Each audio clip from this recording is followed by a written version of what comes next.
Hello નમસ્કાર મિત્રો, અગાઉના વિડીયોની અંદર આપણે જોયું હતું કે આપણે કઈ રીતે દ્વિપદી પ્રમેયનો ઉપયોગ કરી અને કિંમતો શોધતા હતા અને તેનો ઉકેલ મેળવતા હતા.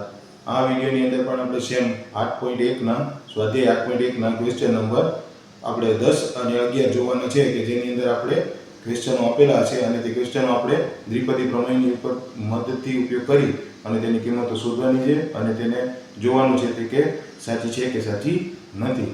તો તમે અહીંયા જુઓ વિડીયો સ્વાધ્યાય 8.1ના ક્વેશ્ચન નંબર 10 અને 11નું સોલ્યુશન કે તે કઈ રીતે સોલ્વ થાય છે અને તેનો ઉકેલ મેળવી શકાય છે. તો તમે જુઓ વિડીયો. હેલો નમસ્કાર મિત્રો, આપણે એક્ઝામ્પલ નંબર 10 આપેલો છે કે દ્વિપદી પ્રમેયનો ઉપયોગ કરી 1.1ની આપણે 10,000 ઘાત આપેલી છે અથવા 1000, આ બે પૈકી કઈ સંખ્યા મોટી છે તે આપણે અહીંયા શોધવાનું કીધું છે. બરાબર, તો 1.1ની 10,000 ઘાત બરાબર છે, એના બરાબર આપણે આમ લખી શકીએ 1 + 0.1ની 10,000 ઘાત બરાબર છે.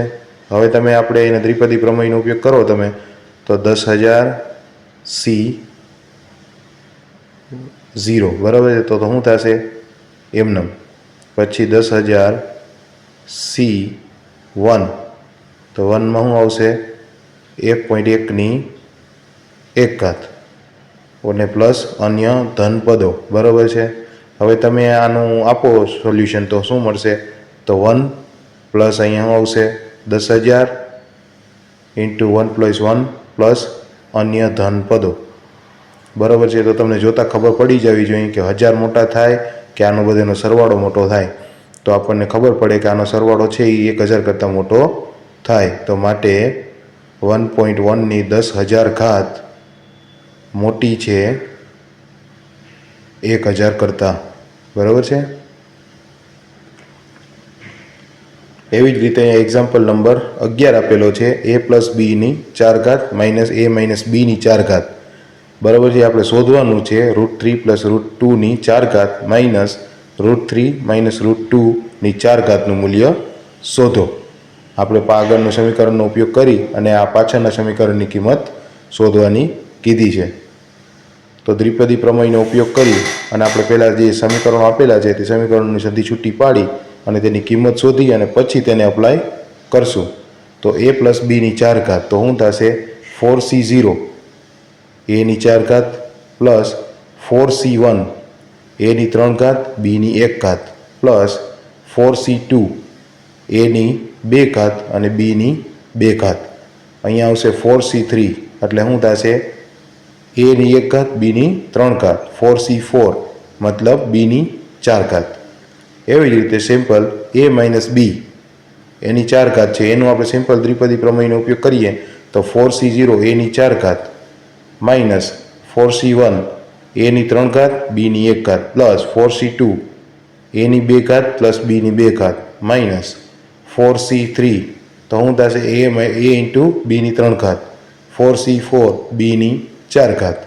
હવે તમને a + b અને a - bની 4 ઘાત બેના સમીકરણો આપણે મળી ગયા. તો a + bની 4 ઘાત માઇનસ a - bની 4 ઘાત એને આપણે સિમ્પલ અહીંયા દર્શાવી દઈએ. તો જે કિંમતો મળી છે તેને અહીંયા સિમ્પલ લખી દો તમે. ઉપર જે મળી છે a + bની 4 ઘાત એના બરાબર જે મળી છે આપણને દ્વિપદી પ્રમેયનો ઉપયોગ કરીને વિસ્તરણ તે આખું અહીંયા સિમ્પલ લખી દેવાનું. 4C2 a² × b² plus 4C3 a × b³ plus 4C4 a × b⁴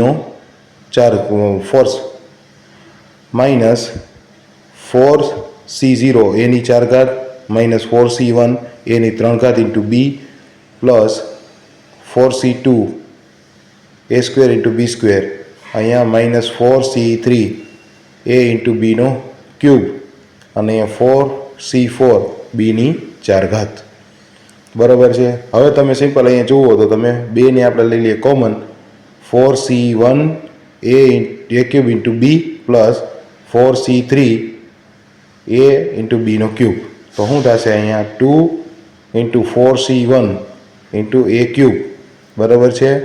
અહીંયા 4 a × b³ તો શું મળશે 8 એ ઇન્ટુ બી એ સ્ક્વેર પ્લસ બી સ્ક્વેર. આનો જવાબ એવો મળશે આપણને.